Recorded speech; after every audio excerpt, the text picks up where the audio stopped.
Olá, meu nome é Júlia Galvani, este é o quadro Pioneiros de Luz e hoje eu tenho o prazer de entrevistar a Iria Carlson. Muito obrigada por ter aceito o nosso convite. Hoje nós vamos conhecer um pouquinho mais sobre a história de vida dela. Muito prazer de estar aqui com vocês nesse programa. Me chamo Iria Carlson, sou natural lá de Gaspar Alto, lá onde está a primeira igreja adventista do Brasil, né? E é um prazer nós estarmos aqui. Ok, então muito obrigada mesmo por ter aceito o convite. Poderia nos falar qual que é o seu nome completo? Meu nome é Iria Carlson. Ok, e qual a sua relação ali, como sendo nascida em Gaspar Alto, com os pioneiros? Você veio de uma família de pioneiros? Sim, então, eu vim de uma família de pioneiros dos dois lados até. Né? Minha mãe é da família Bells e o meu pai é da família Schirmer, que também foram as famílias pioneiras, né? Que eles travaram lá em Gaspar Alto.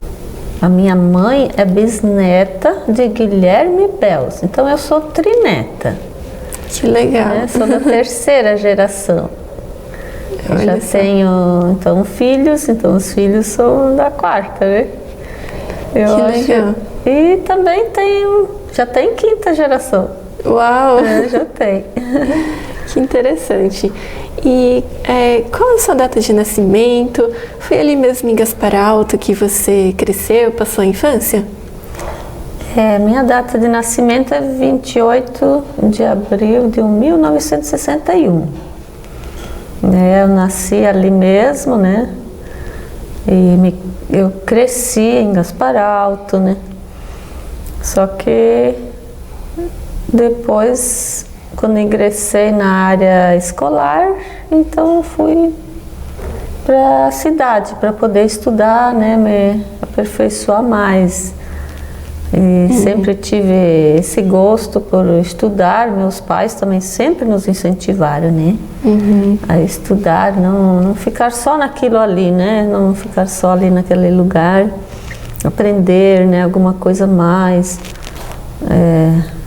Então eles sempre nos incentivavam e assim a gente fez também, né? Mas nunca deixamos de ficar ao mesmo tempo ali nessa localidade, né, onde a gente se criou. E onde que você fez os seus estudos primários, depois o ginásio? O estudo primário foi numa escola bem rudimentar ali mesmo, numa escola adventista ali no Gaspar Alto, que ficava ao lado da igreja adventista, né? E depois o primeiro grau a gente teve que ir mais longe, né? Daí a cidade mais próxima, que a gente já tinha uns tios morando lá, então eles consentiram que a gente ficasse na casa deles para poderem estudar, né? Aprender alguma coisa mais lá em Blumenau. E como que foi ali a convivência familiar na igreja? Você cresceu na igreja? Como que foi? Teve histórias ou momentos marcantes assim na sua infância ali na igreja? Sim, cresci ali desde pequena ouvindo as histórias, né, das professoras ensinando pra gente as histórias da Bíblia, alguma parte em alemão, né, outra parte em português, também hinos em alemão, a gente cantava, apresentava na igreja, né, para os adultos verem que a gente estava aprendendo, estava se desenvolvendo e ingressando na área jovem depois já, né. Mesmo indo estudar fora durante a semana, nos finais de semana a gente vinha para casa e participava das programações da igreja. Porque tinha cultos às quartas-feiras, tinha culto aos domingos, a gente apresentava louvor, a gente cantava. Uma porção de crianças cantavam e apresentavam para os irmãos da igreja. E eu me envolvi bastante nessa área da música, assim, desde minha meninice, né? E a gente gostava muito. Em todos os cultos a gente apresentava um louvor a Deus, né? E fomos crescendo. Assim, mesmo estudando fora, numa escola pública depois, mas nunca deixamos dos ensinos de nossos pais, né? E sempre mantendo a fé cristã viva, né? Em nossa mente, em nosso coração. E qual foi a data do seu batismo e o pastor oficiante? O meu batismo foi no dia 25 de dezembro de 1971. Foi no dia de Natal. Foi o pastor Josino Miranda que oficiou o nosso batismo lá no Rio, bem fundo, era muito fundo e eu tinha muito medo de entrar naquilo. Mas foi muito bonito lá, tenho fotos guardadas ainda, assim, a gente nunca, assim, a gente se desviou dos caminhos de Deus. Amém. Deus sempre está conosco. Que legal. Poderia nos contar um pouquinho da sua carreira profissional como professora e depois também na área da saúde? Como que aconteceu? Na área do trabalho, uma professora que morou lá em nossa casa, né? Que a minha mãe hospedava a maioria dos professores que foram lecionar lá em nossa escolinha pequena que tinha lá da nossa igreja. Eles moravam na nossa casa. Mas naquela época a gente não estava em casa, né? A gente já estudava fora, já morava durante a semana fora. Então essa professora tinha filhos e os filhos já tiveram que estudar em escolas mais avançadas e ela teve que se mudar. E quando ela se mudou, ela sabia que eu já tinha terminado algum curso de 2º grau, né? E já estava fazendo outros cursinhos profissionalizantes. Então ela me chamou para ajudar numa escola um pouco a nível de 1º grau completo, né? Então ali foi o meu primeiro emprego na área educacional. E foi em que ano? Isso foi no ano de 1981, por aí. Ok. E também nos fale um pouquinho ainda nesse processo, como que você conheceu o seu esposo? Pois é, essa professora, ela me convidou para trabalhar junto com ela nessa escola. Então veio um novo professor para substituir, né, o lugar dela, lá em Gaspar Alto. Então veio o Eliseu Carlson, que é agora meu esposo. E ele também foi morar em nossa casa. Foi como pensionista, naquela época chamava assim, né? Eles pagavam uma pensão, como se dizia, né? Morava junto com uma família, né? E a gente se conheceu, então final de semana sempre eu vinha para minha casa. A gente acabou se conhecendo ali. E trabalhamos uma época junto, depois em escola. Ele continuou trabalhando na escola, a gente teve os filhos, então menores, então não participou mais tão ativamente na área educacional, né? Certo. E qual que era a localidade dessa escola? Essa escola ficava em Lajeado Baixo, que hoje atualmente é a sede do nosso distrito lá, né? Fica uns 25 quilômetros de Gaspar Alto. É uma localidade de interior também, só que é bem maior, há mais população lá, né? do que em Gaspar Alto. Conte-nos um pouquinho sobre a história que a contribuição que vocês deixaram ali quando vocês foram para o Pará. Como que foi esse convite? O que aconteceu lá? Que a gente tinha uns familiares morando lá no interior do estado do Pará. E por parte do meu marido, né? Primos, tinha muitos primos que compravam terras lá e foram se estabelecer para lá. Tios deles, até os próprios familiares, os meus sogros todos também foram morar para lá. Então nos convidaram para ajudar na construção assim de uma escola, porque eles viram que havia muitas crianças. Uhum. Qual que era o nome daquela cidade para onde vocês foram? Era Tucumã, ficava no sul do Pará. E então a gente aceitou, que a gente já trabalhava na área de escola, né? Uhum. E a gente foi para ajudar, né, no corpo docente daquela escola que estava recém se formando naquele lugar. E a gente participou em diversas áreas, né, em matérias também, na direção. Meu esposo ajudou e eu também.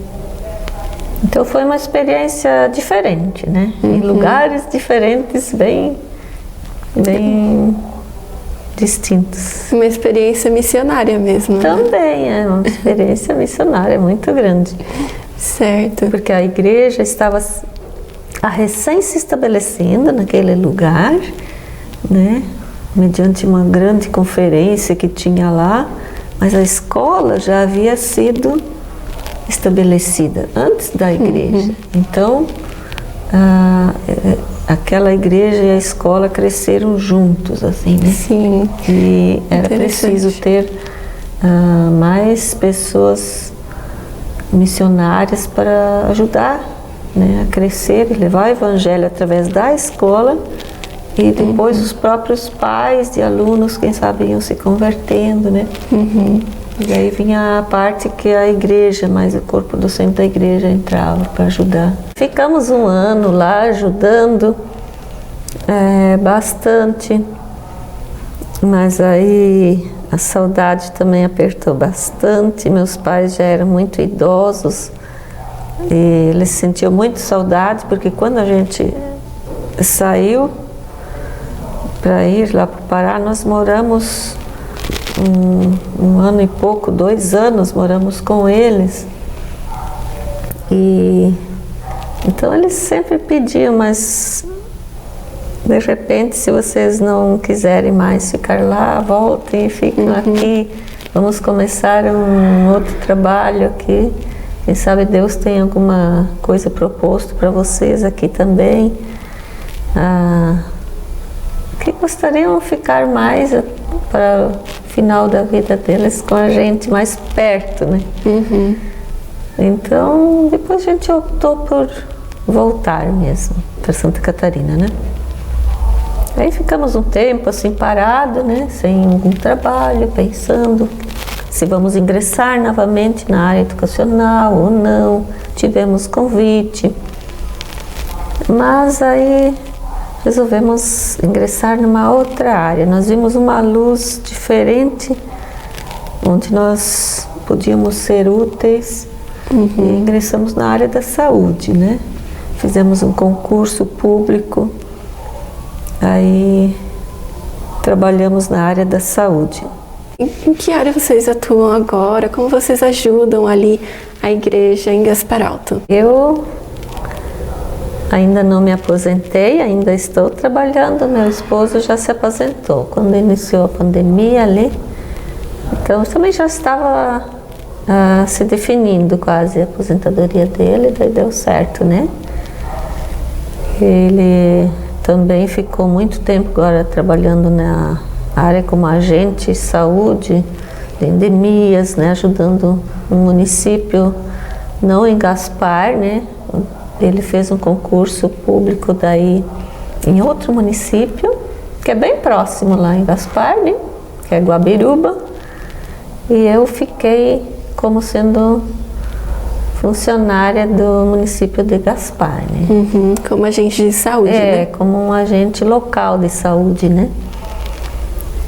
E estou já bastante tempo, né, nesse ramo. A gente gostou muito de trabalhar nessa área e há muita oportunidade para divulgar o nosso trabalho, a mensagem nossa de saúde, né? Há muita oportunidade, né, nessa área, assim, né?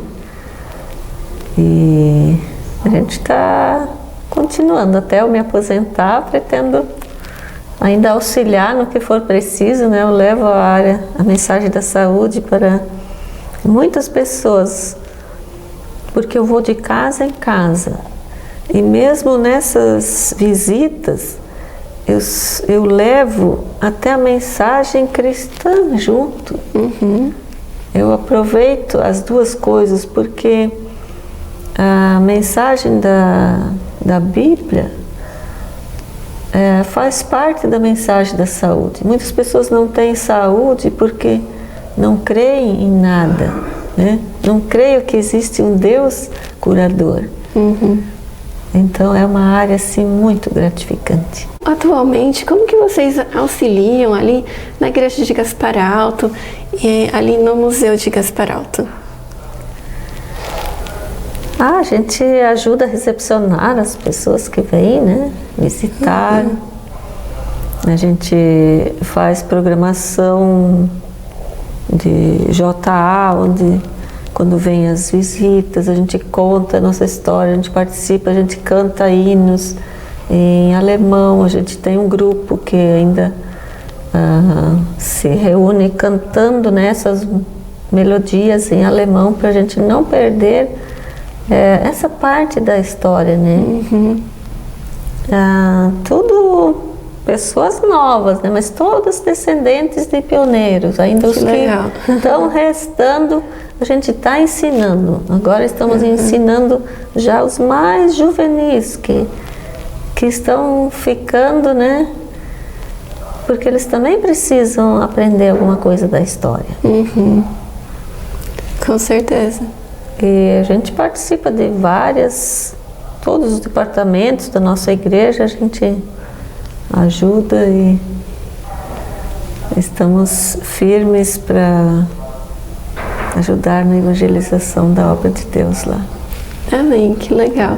Agora, para encerrarmos a nossa entrevista, a senhora tem um verso favorito da Bíblia ou alguma mensagem para deixar para quem for assistir esse vídeo? Eu não tenho assim uma preferência assim só de um verso, sabe? A gente gosta de vários, então eu nunca fui assim de ter uma preferência. Não sei se tem gente que tem a preferência sempre de um verso, um hino, né? Eu não tenho assim uma preferência, eu tenho vários versos que são bonitos, que a gente gosta, hinos também, mas que a gente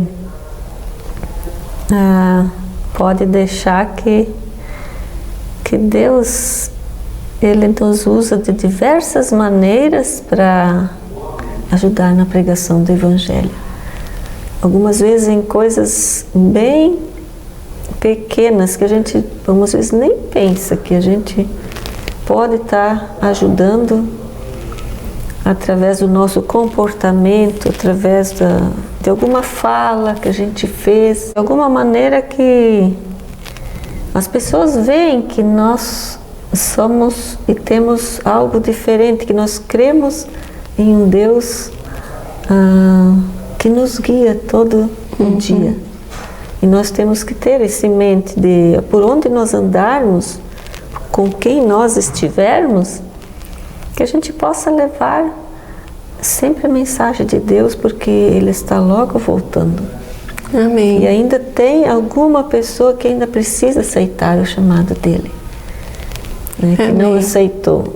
Algumas pessoas que abandonaram a fé, outros ainda têm que aprender sobre o amor de Deus, que Deus possa nos usar de todas as maneiras, para que possamos alcançar alguma pessoa que ainda está desejosa de ouvir a verdade.